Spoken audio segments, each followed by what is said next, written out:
ഏവർക്കും നമസ്കാരം. ഭജഗോവിന്ദം ശ്ലോകം 14.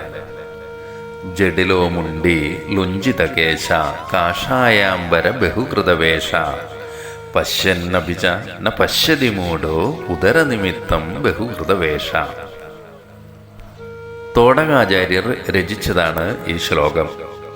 ആത്മാനുസന്ധാനം വഴിതെറ്റി ഏതെല്ലാം മേഖലകളിലൂടെ സഞ്ചരിക്കുന്നു എന്നാണ് ഇത് കാണിച്ചു തരുന്നത്.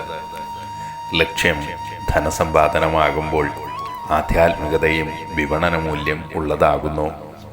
ഇതേക്കുറിച്ച് അറിയുന്നവരും അറിയാത്തവരും ധനസമ്പാദനത്തിന് ഇത് ഉപയോഗിക്കുന്നു.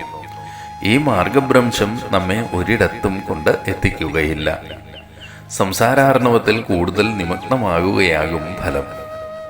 ആത്മസാക്ഷാത്കാരത്തിൽ നിന്ന് ഏറെ അകലങ്ങളിലേക്ക് നയിക്കാനേ ഇത് ഉപകരിക്കൂ. നമുക്ക് ചുറ്റും കണ്ണോടിച്ചാൽ ഇതിന് എത്ര ഉദാഹരണങ്ങൾ വേണമെങ്കിലും കണ്ടെത്താം. അജ്ഞാനികൾ ആധ്യാത്മികതയുടെ പേരിൽ ചൂഷണം ചെയ്യപ്പെട്ടുകൊണ്ടേയിരിക്കുന്നു.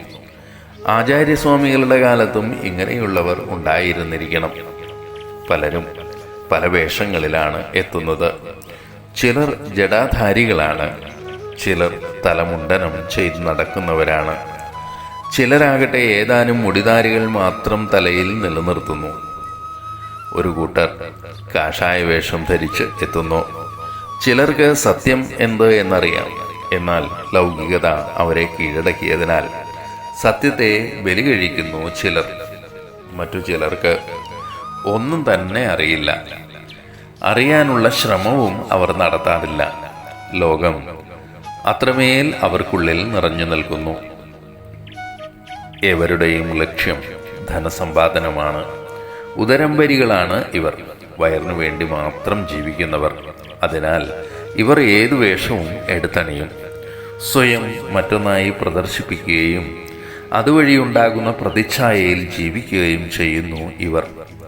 യഥാർത്ഥത്തിൽ ഇവർ ആധ്യാത്മികമല്ല എന്ന് അറിയണം. ഉദരനിമിത്തം ബഹുകൃതവേഷ എന്നാണ് ആചാര്യൻ ഇവരെക്കുറിച്ച് വിശേഷിപ്പിക്കുന്നത്. ഇതൊന്നും അനുകരണീയമായ മാതൃകയല്ല എന്നും ആ വഴികളിൽ നിന്ന് സ്വയം തിരിച്ചറിഞ്ഞ് മാറി നടക്കാനുമാണ് ഉപദേശം. അതുകൊണ്ട് ഭജഗോവിന്ദം ഭജഗോവിന്ദം.